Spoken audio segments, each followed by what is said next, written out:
إن الله وملائكته يصلون على النبي يا أيها الذين آمنوا صلوا عليه وسلموا تسليما. الحمد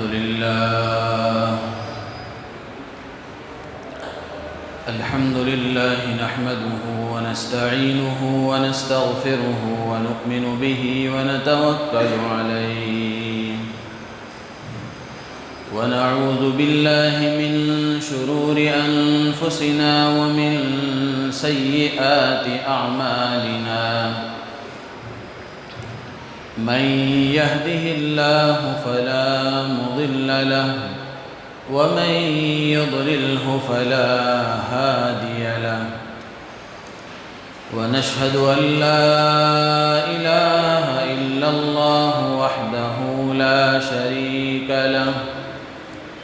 ونشهد أن سيدنا ومولانا محمدا عبده ورسوله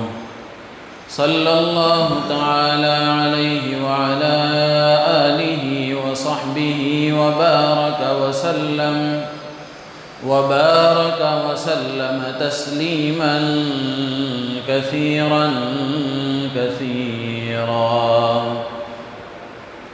أما بعد فأعوذ بالله من الشيطان الرجيم بسم الله الرحمن الرحيم إنا أعطيناك الكوثر فصل لربك وانحر صدق الله العظيم. وقال رسول الله صلى الله عليه وسلم من كان له سعة ولم يضحي فلا يقربن مصلانا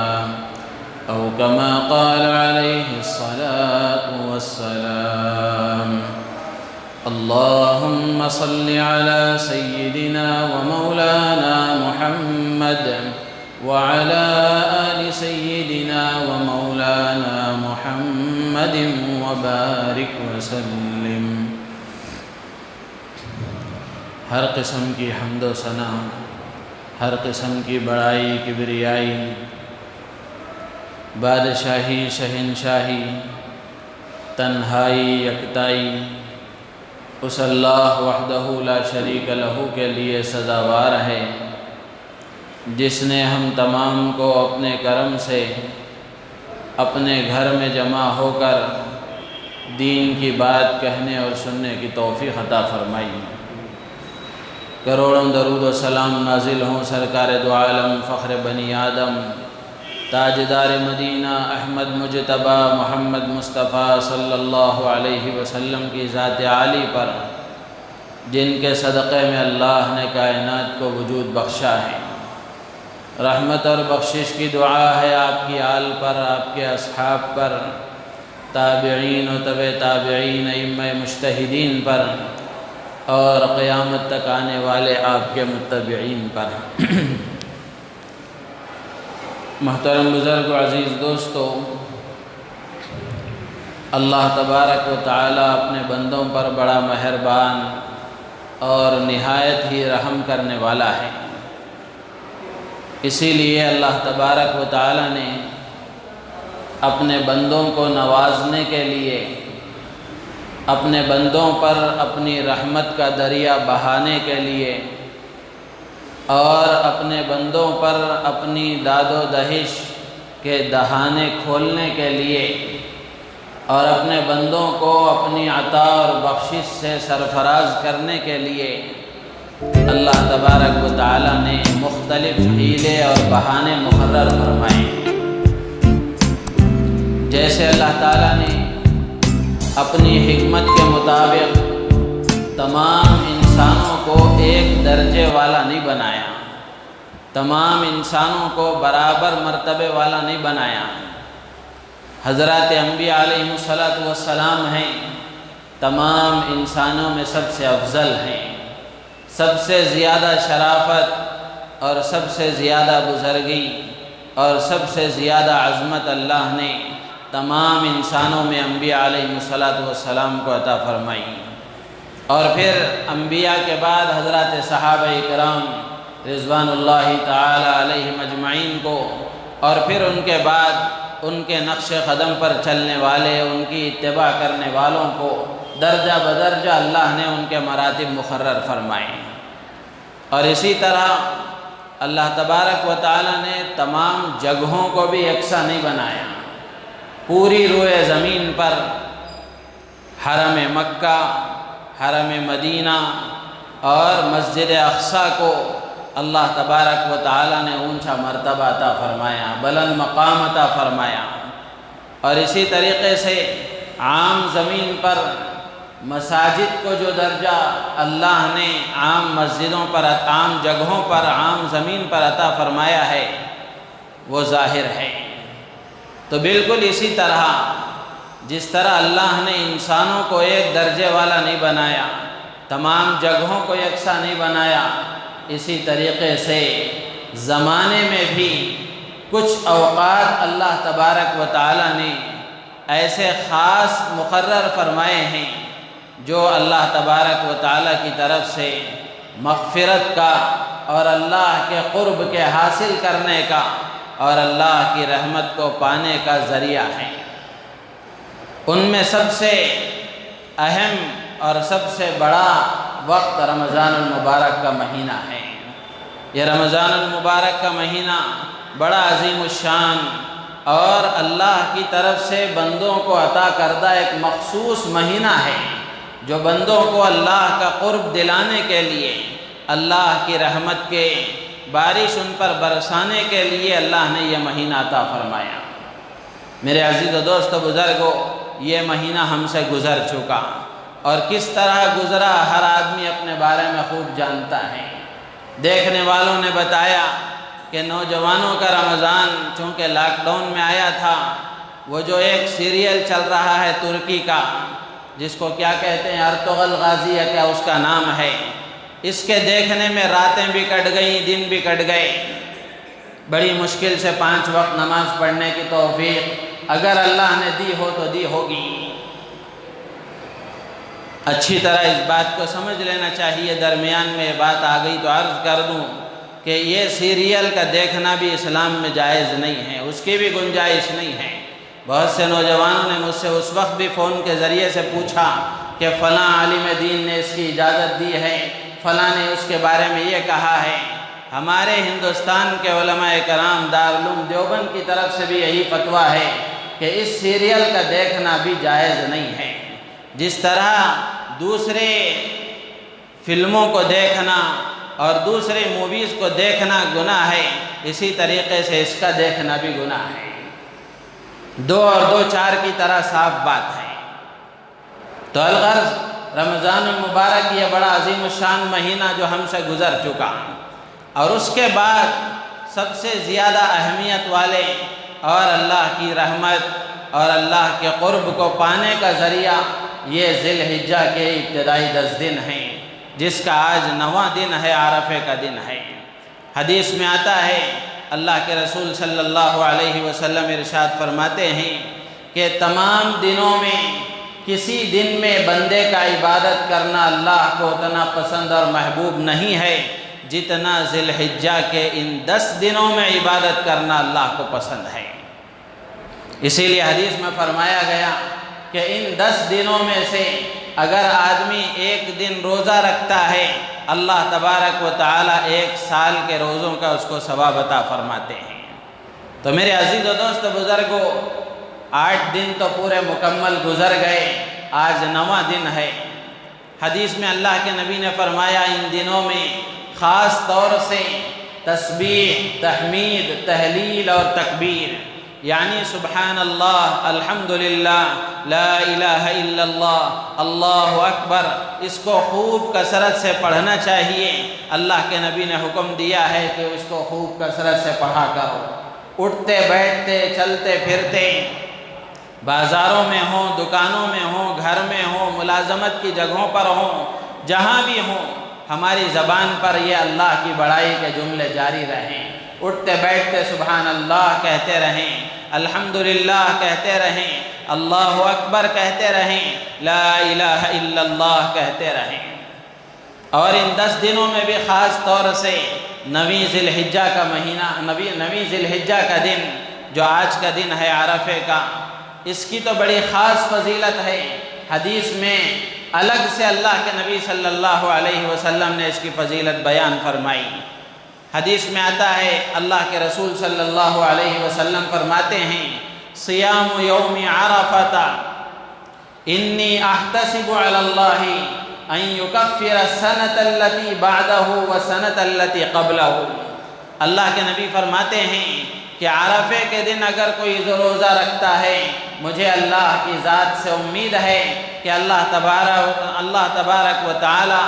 1 سال کے پچھلے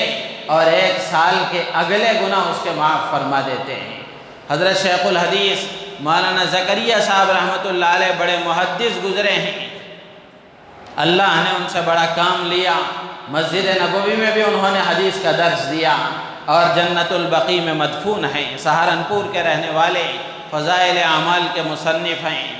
تو حضرت شیخ الحدیث رحمۃ اللہ علیہ اس حدیث کی روشنی میں فرمایا کرتے تھے، اگر کوئی آدمی عرفے کے دن کا روزہ رکھتا ہے تو اللہ کی ذات سے امید ہے کہ آئندہ سال بھی وہ زندہ رہے گا، اس لیے کہ اللہ کے نبی نے فرمایا کہ آئندہ سال کے صغیرہ گناہ بھی اللہ اس کے معاف فرما دیں گے۔ تو حدیث کی روشنی میں یہ بات گویا سمجھ میں آتی ہے کہ اگلے سال بھی اللہ اسے زندہ رکھیں گے۔ حضرت شیخ الحدیث رحمۃ اللہ علیہ کے شاگرد حضرت مولانا یونس صاحب جونپوری رحمۃ اللہ علیہ نے اپنی کتاب میں اس کو نقل فرمایا ہے۔ تو میرے عزیز و دوست و بزرگوں، آج 9 ذی الحجہ کا دن ہے، اللہ نے بہت سے بندوں کو روزہ رکھنے کی توفیق عطا فرمائی ہوگی تو وہ بڑے سعادت مند ہیں، لیکن افسوس کا مقام ہے کچھ مسلمان بے حس ایسے بھی ہیں جن کو ایسے اللہ کی قرب دلانے والے اور اللہ کی طرف سے مغفرت کا ذریعہ بننے والے ایسے اوقات اور ایسے لمحات آتے ہیں، باوجود کوئی عذر نہ ہونے کے، باوجود کسی قسم کی کوئی پریشانی اور مصیبت نہ ہونے کے، ایسے ایام اور ایسے لمحات اور ایسے اوقات ان کی زندگیوں میں آتے ہیں اور چلے جاتے ہیں، انہیں کوئی احساس بھی نہیں ہوتا۔ اللہ ایسی بے حسی سے ہماری اور پوری امت کی حفاظت فرمائے۔ یہ مواقع اللہ نے اسی لیے عطا فرمائے ہیں تاکہ ہم اللہ کی طرف رجوع کریں، پچھلی زندگی میں جو گناہ ہو گئے اس سے توبہ کریں، اللہ کے سامنے عاجزی اور تواضع اختیار کر کے اپنے گناہوں سے توبہ اور معافی کا ہم اہتمام کریں۔ تو میرے عزیز و دوست بزرگوں، یہ بھی ایک موقع ہے ذی الحجہ کے 10 دن اور خاص طور سے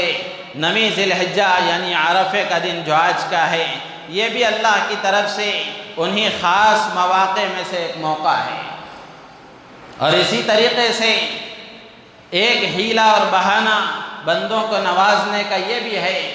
کہ اللہ تبارک و تعالی بندوں کو نوازتے ہیں مختلف حیلے اور بہانوں کے ذریعے سے۔ حدیث میں اللہ کے نبی نے فرمایا، من رأى ہلال ذی الحجۃ واراد ان یضحی فلا یأخذن من شعرہ ولا من اظفارہ او کما قال علیہ الصلاۃ والسلام۔ اللہ کے نبی فرماتے ہیں، جو آدمی ذی الحجہ کا چاند دیکھ لے اور قربانی اس پر واجب ہو اور قربانی کرنے کا اس کو ارادہ ہو تو اس کو چاہیے کہ وہ اپنے بالوں اور ناخنوں کو ہاتھ نہ لگائے، ناخن نہ کاٹے، بال نہ کاٹے۔ اللہ کے نبی نے حکم دیا ہے، مستحب عمل ہے، لیکن علماء نے لکھا ہے کہ اگر بغل کے بال ہوں یا زیر ناف بال ہوں، 40 دن کا عرصہ اگر گزر گیا ہے تو یہ دن آ بھی جائیں تو ان بالوں کو کاٹنا اس کے لیے ضروری ہوتا ہے، ورنہ وہ گنہگار ہوگا۔ اگر 40 دن کا عرصہ نہیں ہے، بہت سے لوگ اہتمام کرتے ہیں کہ ذی الحجہ کا چاند نظر آنے والا ہے اور قربانی مجھ پر واجب ہے، اس کا احساس آدمی کو ہے تو وہ پہلے ہی سے اپنے آپ کو بالکل پاک و صاف کر لیتا ہے۔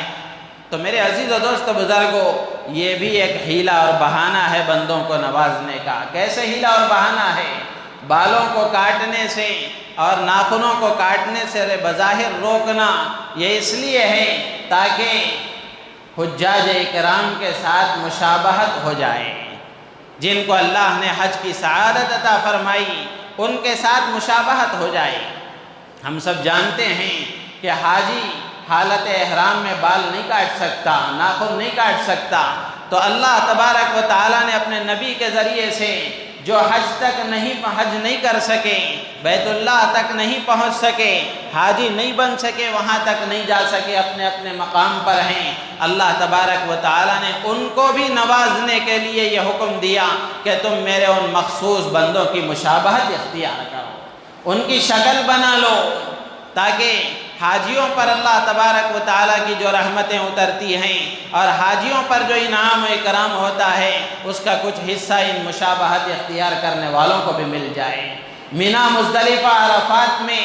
جو حاجیوں پر اللہ کی رحمت کی برسات ہوتی ہے اس کے کچھ چھینٹے ان مشابہت اختیار کرنے والوں پر بھی پڑ جائیں، اس لیے اس کا حکم دیا گیا۔ اور اسی طریقے سے تکبیرات تشریق ہیں، 9 ذی الحجہ کی فجر سے لے کر 13 ذی الحجہ کی عصر تک روزانہ ہر فرض نماز کے بعد یہ تکبیر کہی جاتی ہے، اللہ اکبر اللہ اکبر، لا الہ الا اللہ واللہ اکبر، اللہ اکبر وللہ الحمد۔ اس کو تکبیر تشریق کہتے ہیں۔ تو یہ تکبیرات تشریق بھی بندوں کو اللہ کی طرف سے نوازنے کا ایک بہانہ ہے۔ تو یہ 9 ذی الحجہ آج کی فجر سے لے کر 13 ذی الحجہ کی عصر تک اس کو روزانہ فرض نماز کے بعد 1 مرتبہ کہنا واجب ہے، 1 سے زائد مرتبہ، جتنی مرتبہ بھی آپ کہیں کم از کم 3 مرتبہ کہنا افضل مستحب ہے۔ جتنا زیادہ ہم کہیں گے اتنا زیادہ ہمیں ثواب ملے گا۔ تو اسی لیے علماء نے لکھا ہے کہ اگر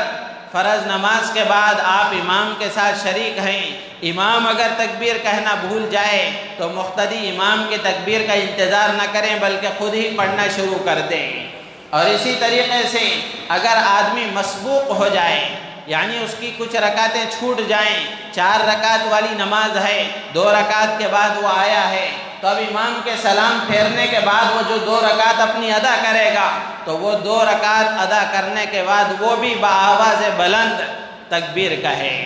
انفرادی طور پر آدمی نماز پڑھتا ہے، جماعت سے نماز پڑھنے کا اس کو موقع نہیں مل سکا، وہ اپنے گھر میں، اپنی فیکٹری میں یا مسجد میں تنہا نماز پڑھ رہا ہے تو فرض نماز کے پڑھنے کے بعد وہ بھی تکبیر تشریق بآواز بلند کہے گا۔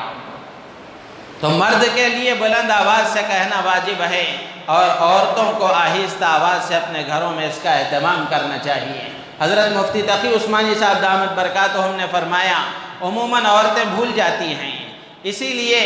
جہاں عورتیں نماز پڑھتی ہیں اس جگہ پر ایک تختی پر، ایک اٹے پر یا پیڈ پر لکھ کر اس جگہ پر لٹکا دیں تاکہ نماز کے وقت یاد آ جائے کہ اب مجھے تکبیر کہنا ہے۔ تو یہ تکبیرات تشریق کا موقع ہے، اس پر بھی اللہ کی طرف سے ہمیں اجر و ثواب ملتا ہے۔ اور اسی طریقے سے یہ ذی الحجہ کا مہینہ اور 10ویں، 11ویں اور 12ویں ذی الحجہ یہ 3 دن قربانی کے ہیں۔ یہ قربانی بھی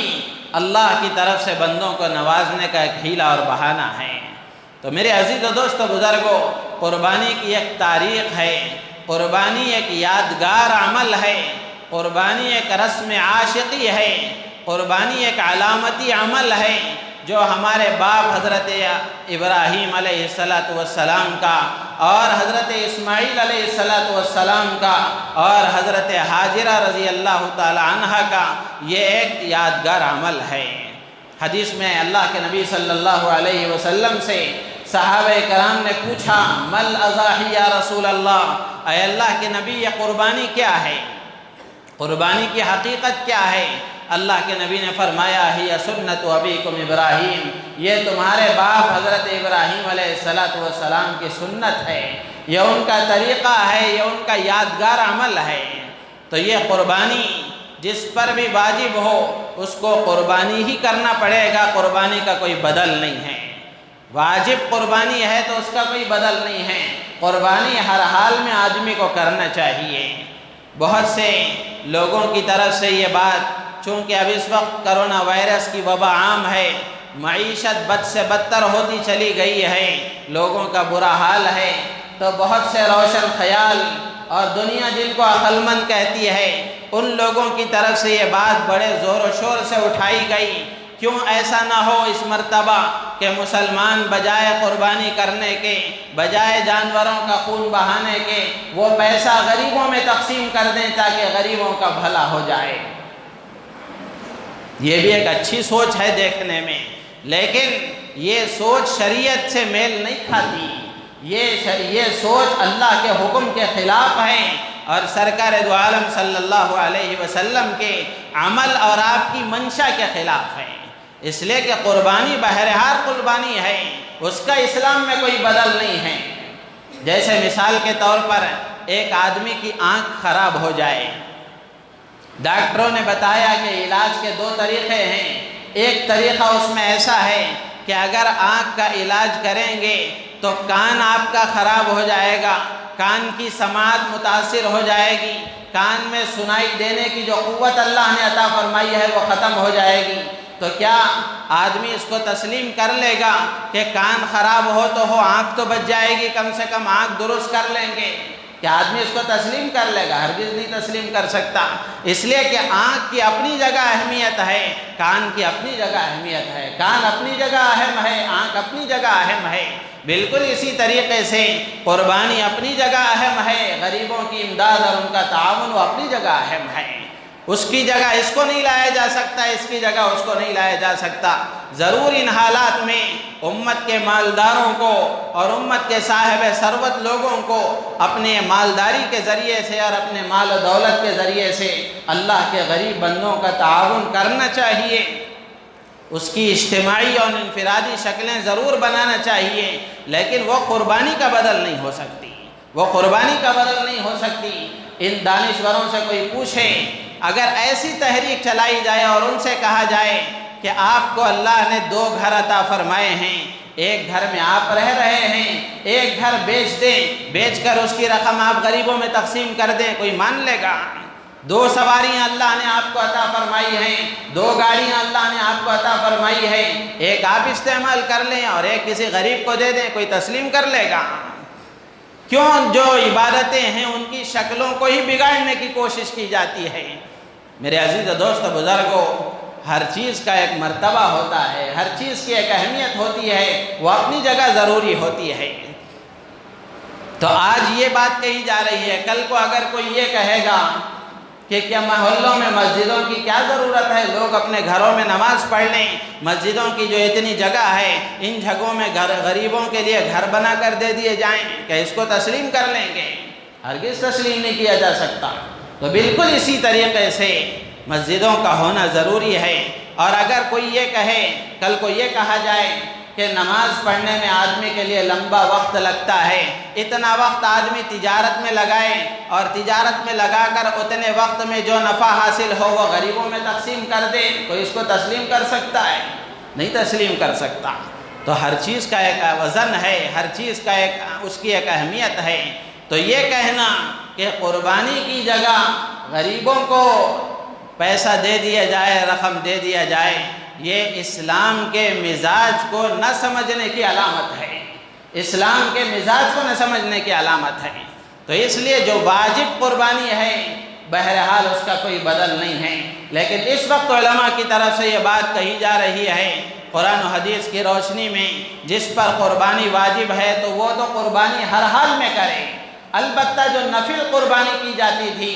مرحوم ماں باپ کی طرف سے یا اپنی نابالغ اولاد کی طرف سے، یا اولاد بالغ تو ہے لیکن اس پر قربانی واجب نہیں ہے ان کی طرف سے، یا اپنے دادا دادی کی طرف سے جو نفلی قربانیاں کی جاتی تھی، اس مرتبہ وہ نفلی قربانیاں نہ کر کے وہ رقم غریبوں میں تقسیم کر دی جائے، وہ رقم مدارس کو دے دی جائے، اس کی اسلام میں گنجائش ہے، اور ان حالات میں یہ کرنا افضل اور بہتر ہے، ان حالات میں یہ کرنا افضل اور بہتر ہے۔ لیکن واجب قربانی کا کوئی بدل نہیں ہے، واجب قربانی کا کوئی بدل نہیں ہے۔ اچھی طریقے سے اس بات کو ذہن میں بٹھا لینا چاہیے، اور لوگوں کی باتوں میں آ کر قربانی کے بجائے رقم غریبوں میں تقسیم کرنے کی غلطی نہیں کرنا چاہیے۔ اور اسی طریقے سے ایک اعتراض یہ بھی ہوتا ہے کہ پورے گھر کی طرف سے گھر کا ایک بڑا آدمی ایک قربانی کر دے، سب کی طرف سے کافی ہو جائے گی، کیسے کافی ہو جائے گی؟ جس پر قربانی واجب ہے ہر ایک کی طرف سے قربانی کرنا ضروری ہے۔ مثال کے طور پر گھر میں باپ ہے وہ بھی کماتا ہے، بیٹا ہے وہ بھی کماتا ہے، اور دوسرے احباب رہتے ہیں وہ بھی کماتے ہیں، وہ بھی صاحب نصاب ہیں، یا کماتے نہیں ہیں، بچیاں ہیں، ان کے پاس زیورات اتنے ہیں کہ ان پر زکوٰۃ واجب ہو جاتی ہے، تو اس پر بھی قربانی واجب ہے، ان کی طرف سے بھی قربانی کرنا ضروری ہے۔ تو جن پر قربانی واجب ہے ان سب کی طرف سے قربانی کرنا چاہیے۔ ایسا نہیں کہ گھر میں کوئی ایک بکرا ذبح کر دے یا ایک حصہ لے لے تو سب کی طرف سے قربانی ہو جائے، ایسا نہیں ہو سکتا۔ قربانی کے واجب ہونے کے لیے آدمی کے پاس قربانی کے ان 3 دنوں میں کم سے کم 30-40 ہزار روپے کی رقم اگر اس کے پاس موجود ہے تو اس پر قربانی واجب ہے، اس پر قربانی واجب ہے، اس کو قربانی دینا ہے۔ تو میرے عزیز و دوست بزرگوں، قربانی کی بڑی فضیلت ہے۔ یہ قربانی صرف اس لیے نہیں ہے کہ جانور کو ذبح کر کے گوشت کھا لیا جائے یا لوگوں کے درمیان میں اپنی ناک بڑی کر لی جائے، اس لیے قربانی نہیں ہے۔ قربانی بڑی ایک شاندار عبادت ہے اور ایک یادگار عبادت ہے۔ کل انشاءاللہ عید کے موقع پر کچھ باتیں اس سلسلے میں عرض کی جائیں گی کہ حضرت ابراہیم علیہ السلام، حضرت اسماعیل علیہ السلام اور حضرت حاجرہ رضی اللہ تعالیٰ عنہ کی کیا قربانیاں تھیں، اور یہ جو قربانی کا ہمیں حکم دیا گیا ہے اور اس کو یادگار عبادت کیوں کہا گیا ہے، اس سے متعلق کچھ باتیں عرض کی جائیں گی۔ تو اس لیے قربانی تو بہرحال ضرور کرنی چاہیے، لیکن ایک بات عرض کر کے میں اپنی بات ختم کروں گا کہ قربانی میں ہماری نیت کیا ہونی چاہیے۔ نیت کے اعتبار سے قربانی میں 3 قسم کے لوگ ہیں، ایک بری نیت والے، ایک اچھی نیت والے اور ایک بغیر نیت والے، ان کی کوئی نیت ہی نہیں ہے۔ بری نیت والے اگر کسی بھی عمل میں نیت بری ہو گئی، چاہے وہ اچھا عمل ہی کیوں نہ ہو، اللہ کی طرف سے اس پر کوئی اجر و ثواب نہیں ہے اور اس پر بجائے ثواب کے گناہ ملتا ہے۔ مثال کے طور پر قربانی ہے، قربانی میں بری نیت کیا ہے کہ آدمی گوشت کھانے کی نیت کرے یا جانور کو لوگوں کے سامنے دکھا کر اور جانور کی نمائش کر کے اپنی بڑائی جتانے کی نیت کریں، یہ سب فاسد اور خراب نیتیں ہیں۔ اس کی وجہ سے قربانی کی روح ختم ہو جاتی ہے، اس پر اللہ کی طرف سے کوئی اجر و ثواب نہیں ملتا، پیسہ بھی برباد، گناہ بھی لازم۔ تو اس لیے بری نیت سے اپنے آپ کو بچانا چاہیے۔ یہ لوگ بہت سارے ہیں، اس کیٹیگری کے لوگ بہت زیادہ ہیں۔ اور دوسری قسم کے لوگ اچھی نیت والے، ان کی نیت یہ ہے کہ قربانی اللہ کا حکم ہے، اللہ کا حکم سمجھ کر آدمی قربانی کرے۔ حدیث میں اللہ کے نبی نے فرمایا من ضحى طیبۃ نفسہ، جو آدمی خوش دلی کے ساتھ قربانی کرتا ہے محتسبا لاجرہ، اور اللہ کی طرف سے ملنے والے اجر کے اور ثواب کی امید کے ساتھ قربانی کرتا ہے، اللہ کے نبی فرماتے ہیں کانت لہ حجابا من النار، وہ جانور اس کے لیے جہنم سے آڑ بن جاتا ہے۔ تو اس لیے قربانی خوش دلی کے ساتھ، اچھی نیت کے ساتھ کرنا چاہیے، اور اللہ کا حکم سمجھ کر جانور کے گلے پر ہم چھری چلا رہے ہیں اور ذبح کر رہے ہیں، دل ہمارا خوش ہو رہا ہو کہ اللہ نے اپنے ایک حکم کے پورا کرنے کی مجھے توفیق عطا فرمائی، اس جذبے کے ساتھ قربانی کی جائے۔ اور تیسری قسم کے لوگ ہیں بغیر نیت کے، یا اچھی نیت والے لوگ کم ہیں، اور بغیر نیت والے لوگ وہ اوپر کے دونوں کیٹیگری سے یہ زیادہ ہے۔ بہت سارے لوگ ایسے ہیں، بہت سارے خیر کے کام کرتے ہیں، اچھے کام کرتے ہیں، اس میں ان کی کوئی نیت نہیں ہوتی، اور ظاہر سی بات ہے جس عمل میں کوئی نیت نہ ہو اس پر کوئی ثواب نہیں ملتا،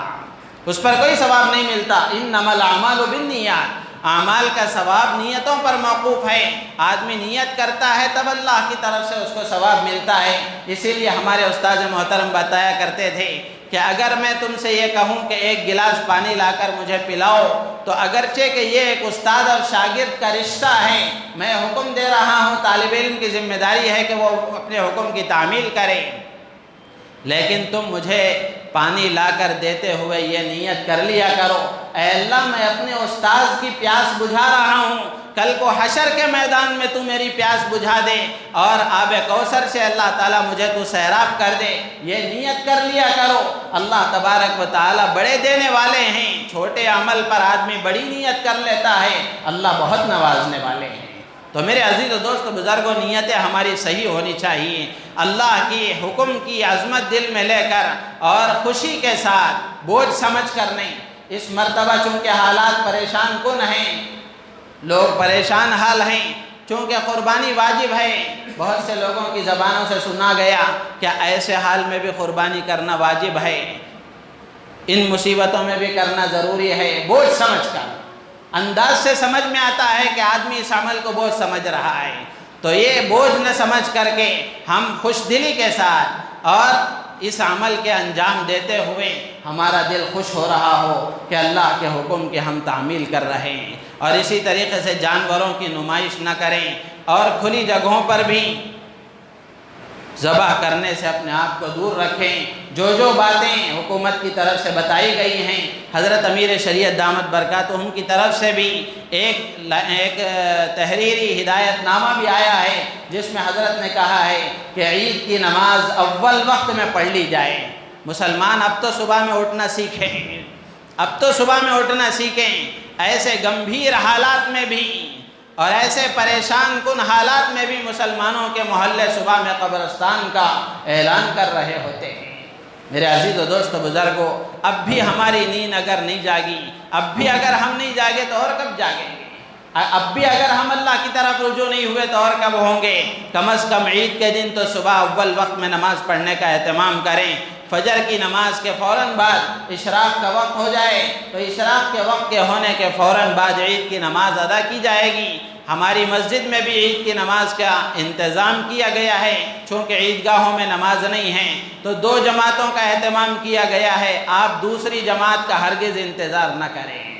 دوسری جماعت کا انتظار نہ کریں۔ مسلمان بہت ہوشیار ہیں، جہاں تک ان کو گنجائش ملتی ہے وہ وہاں تک پہنچ جاتے ہیں، اول وقت میں پڑھنے کی کوشش نہیں کرتے۔ تو 6:30 بجے پہلی جماعت ہوگی تو ہم محلے والوں سے میں گزارش کرتا ہوں کہ ایسا ہو کہ پہلی جماعت میں ہی ہم سب فارغ ہو جائیں، پہلی جماعت میں حاضر ہونے کی کوشش کریں، فجر کی نماز پڑھ کر